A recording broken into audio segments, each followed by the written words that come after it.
আসসালামু আলাইকুম। আমরা হলো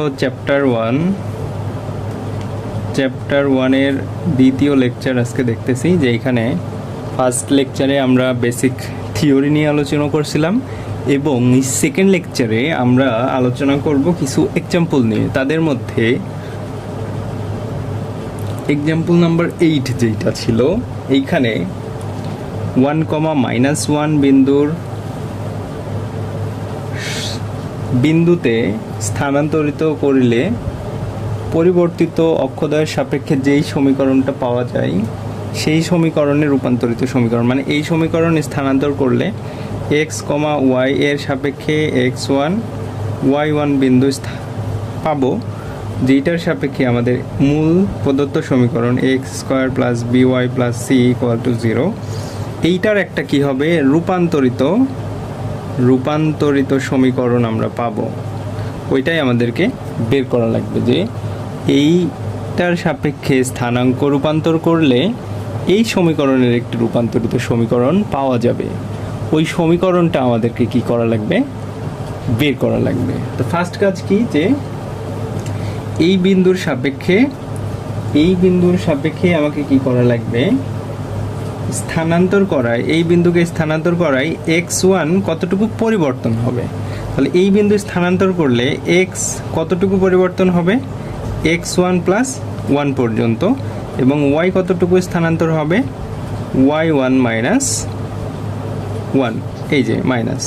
আচ্ছা, আমার ভিডিওতে আমি মূলত বাংলা কথাগুলো একটু কম লিখতেছি, আপনারা বই দেখবেন তখন বইয়ে সুন্দর করে বিশ্লেষণটা দেওয়া আছে। ওকে, তো সিস্টেমটা জাস্ট মাথাতে রেখে দেন, তাহলে আপনারা পরীক্ষার খাতাতে অন্তত স্টেপটা যদি মনে রাখতে পারেন, তাহলে অঙ্ক সলিউশন ইজিলি ওয়েতে করে আসতে পারবেন। অনেক সময় কি হয়, যে বাংলা কথা মনে রাখতে গিয়ে এই ক্যালকুলেশন আমরা ভুলে যাই। ঠিক আছে, তো এখানে আমরা এই দুইটা কি বের করে নিলাম, একটের এক্সে এক্স এবং ওয়াইয়ের স্থানান্তরিত স্থানাঙ্ক আমরা বের করে নিলাম। সো এখন এখানে প্রদত্ত সমীকরণ ax² + by + c = 0, এইটাতে x এর এবং y এর ভ্যালুটা আমরা ইনক্লুড করে দেব। তো যদি ইনক্লুড করি তাহলে কি হয় দেখেন, a x1 + 1² + b y1 - 1 এইটা পেলাম প্লাস c, ওকে, = 0।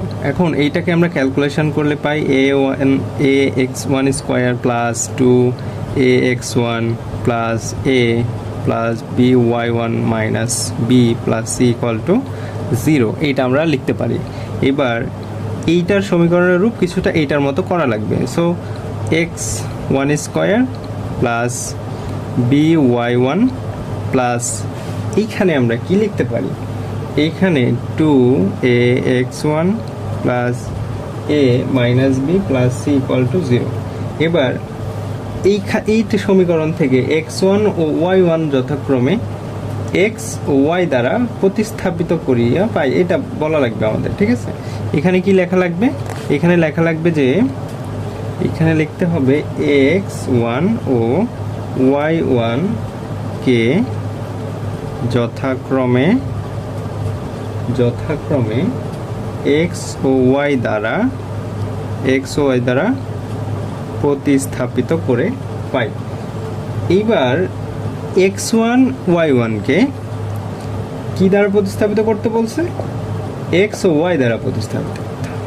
তাহলে এই সমীকরণে জাস্ট আমরা কি বসাবো দেখেন, যে ax² + by + 2ax + a - b + c = 0, এটাই হলো আমাদের নির্ণেয় রূপান্তরিত সমীকরণ। ওকে, তাহলে আমরা এই 8 নম্বর এক্সাম্পলটা দেখে ফেললাম।